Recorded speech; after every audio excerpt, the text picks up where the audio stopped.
Allez, bonjour à tous, on se retrouve donc pour la deuxième vidéo comme promis de la chaîne Fréquence Sport TV. On vous avait montré donc notre nouveau concept, donc le Fréquence Guide que vous pourrez retrouver donc sur la chaîne. On vous présente un petit peu tout le concept et donc on vous avait promis de commencer par la Ligue 1. C'est ce qu'on va faire aujourd'hui avec donc Adrien qui est avec moi toujours. Salut Mathis. Voilà, et donc vous aurez aussi les notes en petit avis comme ça de Tom et de Cédric qui vous diront voilà, leur avis plus leurs notes. Et à la fin donc on fera le medley de toutes les notes pour avoir la moyenne générale. Et vous aurez donc un avis et on vous mettra sur 5 étoiles combien d'étoiles a obtenu la Ligue 1.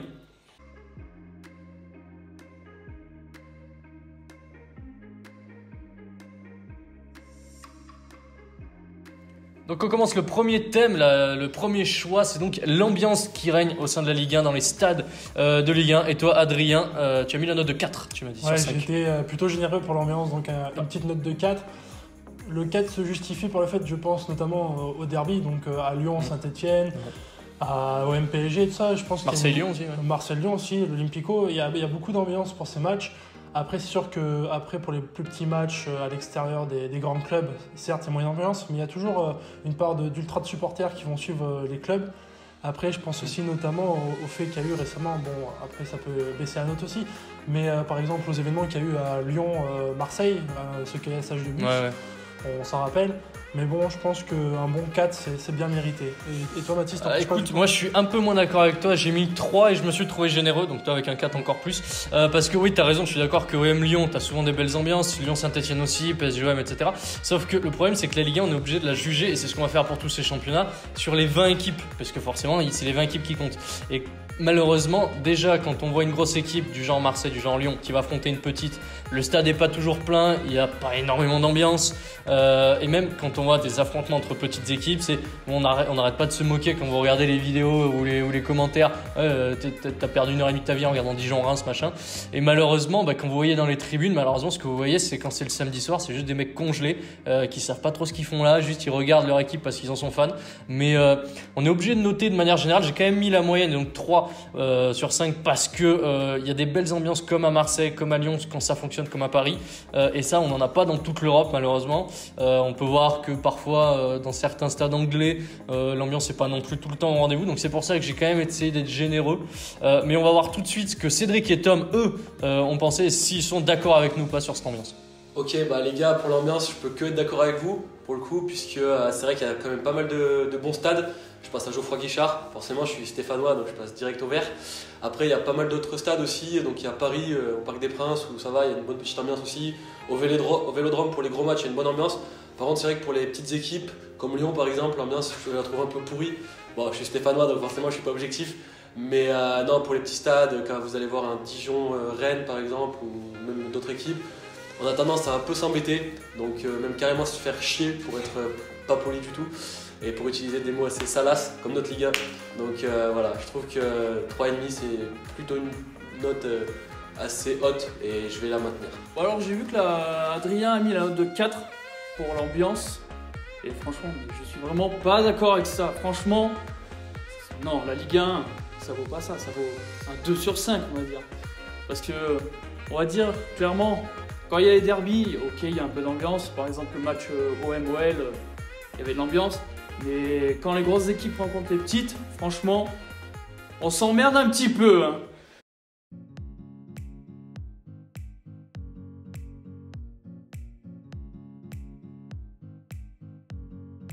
Donc déjà là vous voyez que juste pour ce premier thème il peut y avoir pas mal de différences entre chacun de nos avis. On vous fera un résumé à la fin mais donc on va tout de suite attaquer le deuxième thème.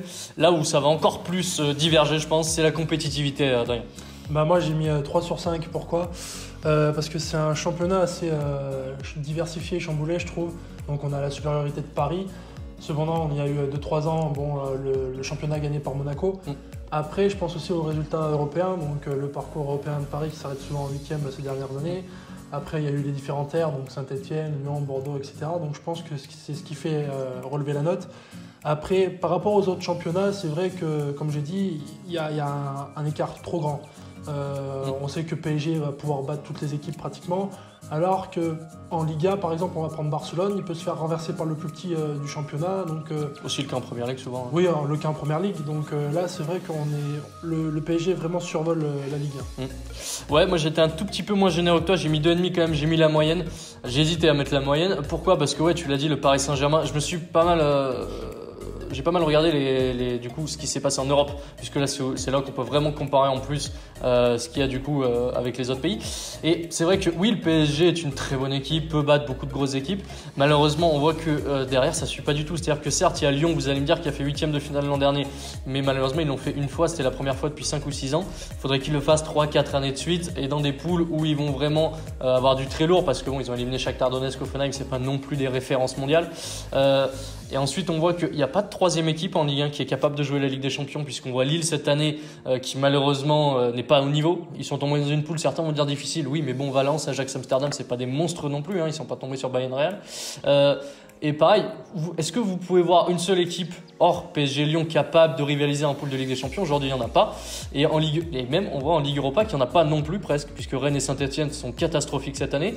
Et chaque année en Ligue Europa, en fait, vous avez une équipe généralement qui s'en sort bien. Bon, cette année, on n'en a même pas. Mais on avait eu Rennes, on avait eu Lyon qui avait fait quart de finale, Marseille la finale.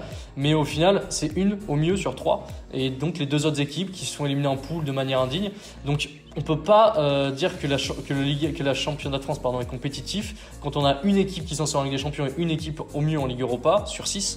Et juste pour finir, on va parler un petit peu du niveau intrinsèque de Ligue 1, donc quand les équipes s'affrontent. On le voit souvent, enfin dans les résumés de match, maintenant c'est devenu presque on se marre de ça, c'est-à-dire qu'il y a Julien Cazard fait souvent ses chroniques là-dessus où les mecs réussissent pas un contrôle, ils font que des têtes à 12 mètres de haut sur l'adversaire. Donc on ne peut pas dire que le niveau technique soit suffisamment fort et que les matchs sont suffisamment beaux à voir. Surtout, on parlera quand on fera la vidéo Liga où on voit que beaucoup d'équipes sont très fortes techniquement et au moins elles sont belles à voir, même si au final peut-être que physiquement elles sont un peu en dessous ou autre, mais au moins t'embête pas à les voir jouer, contrairement à la Ligue 1. On va tout de suite voir ce qu'en pensent Cédric et Tom et vous allez voir que si vous m'avez trouvé dur, il y a plus dur que moi. Donc après, niveau compétitivité, j'ai mis à peu près la même note que mes collègues. On va dire qu'au niveau des équipes, dans l'ensemble, ça reste correct parce qu'on retrouve souvent les mêmes équipes dans les championnats, donc en Ligue Europa ou Ligue des Champions. Donc la plupart des équipes de Ligue 1 arrivent à monter et puis à rester stables. Puis ce qui est bien aussi, c'est qu'on a l'émergence de nouvelles petites équipes comme Rennes. Depuis quelques années, ils font quelque chose. Alors là les gars, par contre, je vais pas du tout être gentil. Là, 0,5, ça va être ma note. Direct, je l'annonce, je l'assume.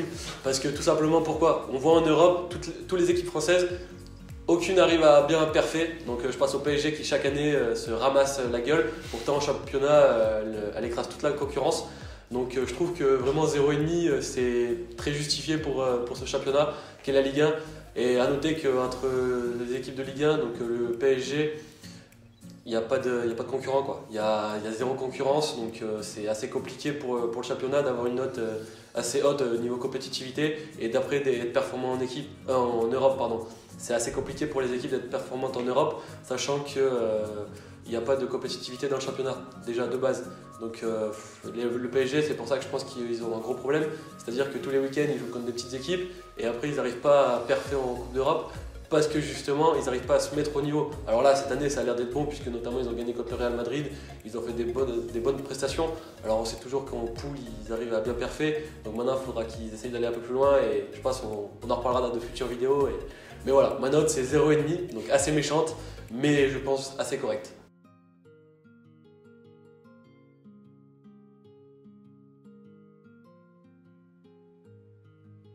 Donc premier coup dur là pour la Ligue 1 au niveau de la compétitivité, on a vu que les notes étaient un peu plus salées et là ça va peut-être continuer avec le niveau sportif. Alors là on a essayé de s'atteler en fait au niveau de la réputation des managers, donc là par exemple le truc basique ça va être la première ligue avec Klopp, Guardiola etc. Et aussi au niveau des joueurs, donc c'est l'attractivité, est-ce qu'on réussit à être attractif, ramener des grandes stars et tout simplement au niveau de jeu aussi qu'il y a en Ligue 1. Et donc toi Adrien, tu as mis 2,5 la moyenne. 2,5 pourquoi ? Tout d'abord, donc, les grands joueurs de Paris, donc cette capacité à amener des stars. On le voit un peu plus notamment avec Lyon ces dernières années, un petit avec Memphis, tout ça, ouais. On voit aussi cette volonté aussi de la part de Marseille, même s'ils n'arrivent pas à concrétiser. Ouais. Bon, Benedetto, bon, c'est pas non plus le grand nom. C'est pas trop mal, on va dire, puis d'Argentine. surtout qu'il est bon. Mais ils avaient ramené Balotelli quand même. Bon, Mitroglou, ça n'a pas eu le succès escompté. Mais On va pas le prendre en exemple, quoi. hein, je pense aussi notamment en termes de qualité de joueur au centre de formation de Lyon, parce que Ouais. c'est quand même un Ouais. grand vivier d'Europe. Saint-Etienne s'y met un petit peu aussi. Saint-Etienne aussi, je vois que Paris aussi va s'y mettre. Ouais. Donc là, ça, Et ça- Marseille ça peut être essaye que du avec bon. le nouveau projet aussi. Ça peut être que du bon pour le futur. Mm. Après, niveau coach, bah, c'est ce qui a fait baisser la note aussi, parce que bon, Ouais. clairement, on n'a pas de grand nom. Bah, à part Tourelle, si Et on en- considère et ça comme encore- un grand nom. Et hein, parce encore, Tourelle, ouais. on peut pas le mettre dans le top 10 aujourd'hui des Bon, meilleurs entraîneurs. la revenue de Garcia, bon, c'est vraiment très homogène, mais ça tire vraiment sur le bas. Donc voilà Ouais. pourquoi je mets 2,5. Ouais, je suis assez d'accord avec toi sur les entraîneurs. C'est vrai que bon, si on compare avec d'autres grands clubs, mais même on voit que le PSG, qui est l'équipe phare, ne réussit pas à attraper un des 5 meilleurs coachs. Alors ils l'ont fait avec Ancelotti, mais ça s'est très mal passé au final. Mais sinon, Klopp voudra sûrement pas venir, Guardiola non plus. Les plus grands entraîneurs voudront pas. Et au-delà du PSG, on voit que Lyon, pareil, ils ont testé Mourinho. On savait très bien qu'ils allaient pas réussir. Marseille, André Villas-Boas, qui à la limite il y a quelques années pouvait être un peu hype, mais aujourd'hui il revient du Zénith, il revient de Chine. Donc bon, on voit que le mec qui vient de Chine, il n'était pas sur une pente hyper ascendante. Donc au niveau des coachs, c'est ça, c'est beaucoup de coachs Ligue 1. Alors certains se débrouillent pas trop mal, hein. On en a vu certains à Angers, à Reims, mais dans la globalité, le pire, j'ai envie de dire, c'est les clubs moyens. Ouais. C'est-à-dire c'est Nantes, c'est Bordeaux, c'est Toulouse qui souvent vont recycler, alors pas Bordeaux actuellement, mais qui souvent vont recycler des entraîneurs qu'on voit depuis 15 ans et qui apportent pas grand-chose au final, puisque juste ils vont les maintenir sans... T'as par exemple Milanovic ou Ouais. des entraîneurs comme ça, donc c'est des têtes qu'on voit assez souvent dans la Ouais. Ligue 1. Donc à un moment, il y a quand même une envie Et puis même Rudy Garcia, de nouveau. Donc ouais, voilà. Et puis au niveau des joueurs, t'en as parlé, le PSG forcément, mais j'ai presque envie de dire que c'est ce que je disais tout à l'heure, c'est qu'on note les 20 équipes. Donc le PSG c'est 1/20 de la Ligue 1. Et si on regarde derrière, oui il y a Memphis à Lyon, il y en a peut-être 2-3 autres. Oui il y a Marseille, tente Benedetto, alors après à vous de voir si vous considérez ça comme une immense recrue ou non. Mais par contre derrière, aucun bon joueur européen va tenter d'aller à Bordeaux, va tenter d'aller à Nantes, va tenter d'aller à Monaco. Bon Monaco aussi, un petit peu on va dire, c'est la 3e équipe qu'on mettrait, mais même Lille, on voit que c'est surtout sur du jeune. Alors après oui, cette technique de mettre sur du jeune, de tenter de jouer sur les jeunes joueurs, je trouve ça très intelligent, parce que forcément c'est des joueurs qui vont pas être chers, c'est des joueurs que derrière tu peux revendre cher. Le seul problème c'est que si ça nous fait par exemple une Ousmane Dembélé qui fait 1 an à Rennes, 1 an et demi à Rennes, bon, et derrière qui part, ça t'apporte pas grand chose, et c'est vrai qu'il faudrait réussir à faire en sorte de les garder. Alors après c'est compliqué, on est d'accord, mais 3, 4, 5 ans. Et à 23, 24 ans, là les joueurs partent dans le très grand club, un peu comme un Benzema qui va derrière partir au Real et qui a fait quand même quelques années à Lyon. Il faudrait essayer d'arriver à ça, même si oui, il n'y a pas le même salaire, etc. On va voir ce qu'en pensent Cédric et Tom, qui je pense vont être plutôt dans notre lignée, voire même pire que nous. On se retrouve juste après. Bon, du coup, après, niveau sportif, moi j'ai mis la note de 3. J'ai mis un petit peu plus que mes collègues parce que faut pas se le cacher, dans la Ligue 1, il y a quand même assez de bons joueurs, franchement. Il y a des joueurs vraiment connus. Après, c'est vrai que le potentiel n'est pas forcément toujours bien exploité. Donc, c'est plus en rapport avec la cohésion d'équipe. Ok, donc du coup, moi, ma note, ça va être 1,5. Donc je mets une meilleure note que pour la compétitivité, tout simplement parce qu'on a des très bons joueurs quand même en Ligue 1. Hein, ça va avec le retour de Ben Yedder, notamment à Monaco, qui fait de très très belles choses. Memphis Depay à Lyon, pourtant je suis pas un Lyonnais, hein, ça vous commencez à le savoir. Au PSG, il y a des très très bons joueurs, hein, ça serait fou de dire le contraire. Même dans les autres équipes, il y a quand même des joueurs pas dégueulasses. Donc je pense que 1,5 c'est une bonne note dans le sens où les autres équipes traînent un peu derrière et qu'on voit tous les week-ends, et je peux que rejoindre Mathis quand il parle de Julien Cazard, hein, c'est symptomatique puisque on voit, ça n'arrête pas, il n'y a pas un seul week-end où on ne peut pas se foutre de la gueule du niveau des joueurs, avec des passes loupées, avec des centres en 4e tribune, avec des passes qui arrivent n'importe où, des tirs qui décrochent la lucarne, et c'est du stade, pas celle du but, malheureusement. Donc c'est assez compliqué là-dessus, et voilà pourquoi je mets que 1,5 pour notre championnat qui, je pense, souffre d'un niveau technique assez faible quand même.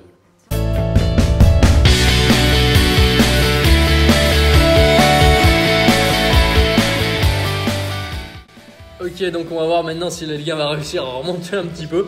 Alors dernier thème, donc noté sur 5, ça va être la renommée.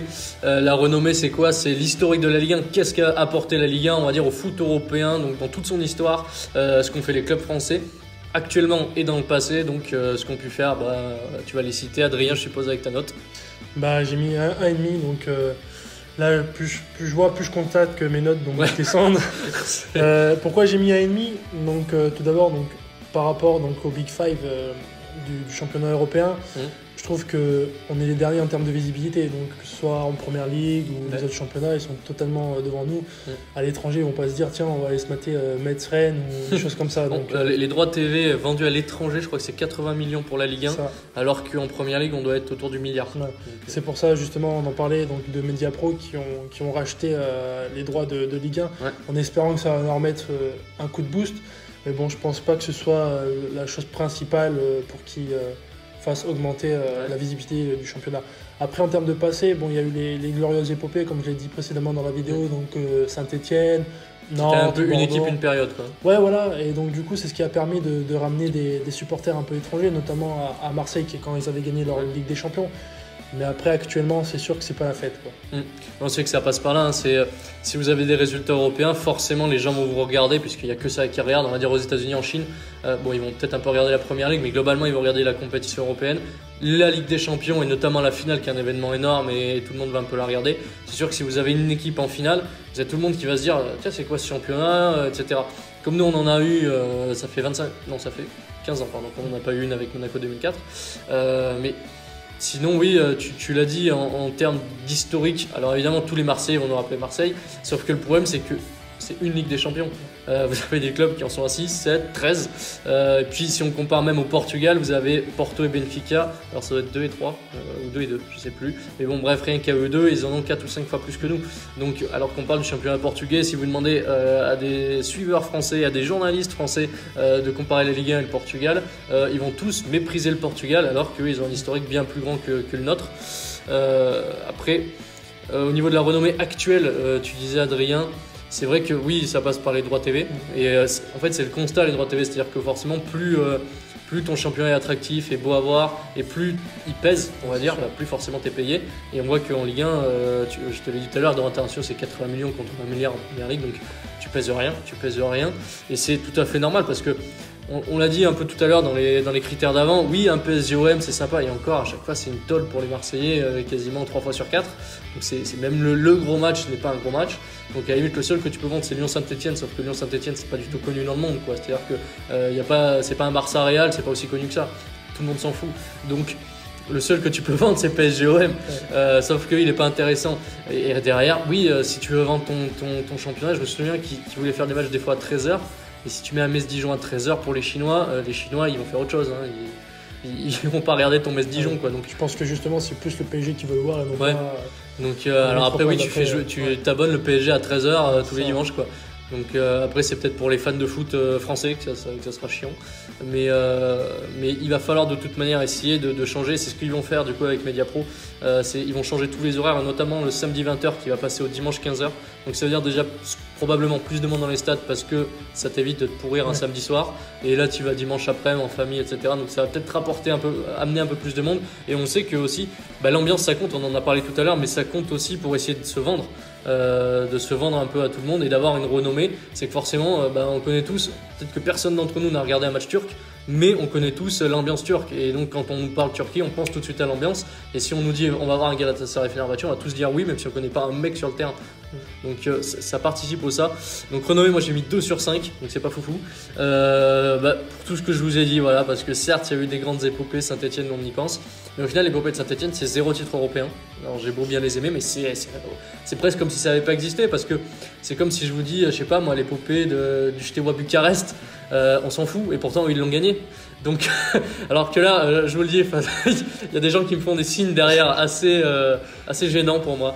Bref, donc voilà, on n'a pas des notes folles là sur cette renommée. Dites-nous dans les commentaires si vous êtes d'accord avec nous pour chaque catégorie, bien sûr. Moi, je rappelle, j'avais mis 3 pour l'ambiance, 2,5 pour la compétitivité, 2,5 pour le niveau sportif, 2 pour la renommée, donc j'ai jamais passé le 3. Dites-nous si vous mettez un énorme 5 à la Ligue 1 dans un domaine, ou un énorme 0. Si vous avez suivi toute la vidéo, vous savez qu'il y en a un qui est pas loin dans l'équipe de mettre ça. Donc voilà, on n'est pas fou, et on se retrouve dans un instant pour le bilan juste après les notes de Tom et Cédric. 4e point, on va parler de la renommée. Donc franchement, Moi j'ai mis un bon 4 sur 5 sur la Ligue 1, comparé à mes autres collègues qui ont mis des petites notes, quoi.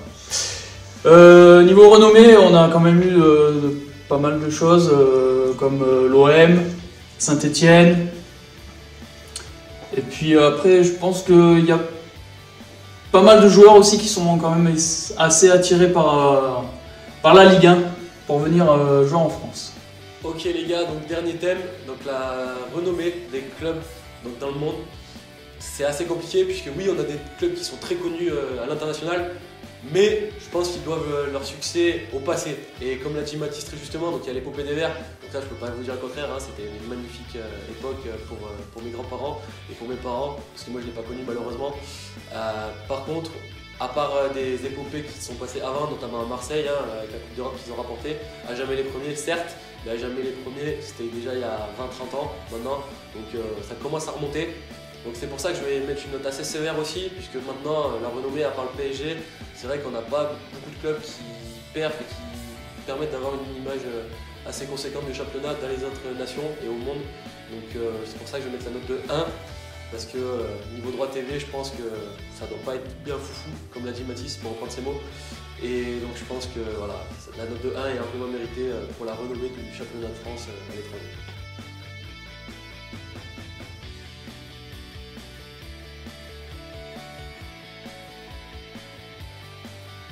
Ok, donc on a fait le bilan là, maintenant vous avez vu toutes les notes de tout le monde sur les 4 catégories. N'hésitez pas hein, vraiment à venir nous le dire, nous dire si vous êtes d'accord ou non. Donc au final, des notes avec la Ligue 1 pas forcément folles. Vous devez vous y attendre hein, qu'on n'allait pas mettre 19 sur 20 à la Ligue 1 forcément. Pour ma part, donc c'est 10 sur 20, on est à peine à la moyenne si on fait le total des 4 notes. Adrien, lui, il est à 11. Tom est le plus généreux avec 12. Vous avez vu la bête, vous avez vu l'animal qui a mis 6,5, Cédric. Donc vous le retrouvez pour d'autres vidéos où il aura un avis encore plus long sur d'autres championnats, certainement qu'il préférera à la Ligue 1, enfin j'espère, parce que s'il est comme ça tout le temps. Mais donc, ça nous fait une moyenne, si on cumule tout, de 9,875. Ouais, on est chaud. Et donc, en termes d'étoiles sur 5, si vous êtes joueur de FIFA, on est à 2 étoiles et demie. Donc pour comparer, on est à 2 étoiles autour de 8 et on est à 3 étoiles autour de 12. Donc là on est entre les deux. Donc on est à 2 étoiles et demie. C'est pas ouf, on devait s'y attendre à la Ligue 1 et à peine la moyenne. Mais en même temps c'est le 5e championnat. Donc forcément si on met 15 au 5e championnat, bah on met quoi au 4 de devant. Donc, donc forcément on va noter comme ça. Vous verrez bien, vous verrez dans les autres vidéos et n'hésitez pas à les regarder quand on va les sortir un petit peu plus tard. Les vidéos sur la première Ligue, sur la Liga, toujours à nous dire si vous êtes d'accord ou pas, à nous dire si vous êtes d'accord sur l'échelonnage du coup, puisque vous aurez un comparatif entre différents. Donc forcément si on met 5 à la première Ligue et 2 à la Ligue 1, bah, venez nous dire si vous êtes d'accord avec cette différence. Et donc n'hésitez pas à nous retrouver, à liker la vidéo, à s'abonner forcément à la chaîne et à nous retrouver sur tous les réseaux sociaux, donc Fréquence Sport sur Insta, sur Facebook, peut-être bientôt sur Twitter, on verra. Mais en tout cas, on vous embrasse beaucoup pour cette première vidéo. Merci de nous avoir suivis. Et à bientôt pour la prochaine vidéo. Donc vous retrouvez tous les liens dans la description après et puis en bas de la page, en bas de la vidéo pour nous trouver sur Facebook, sur Insta. On se retrouve donc du coup pour la prochaine vidéo, sûrement Première Ligue. On verra dans quel ordre on le sortira, mais donc une prochaine vidéo du Fréquence Guide. Ah,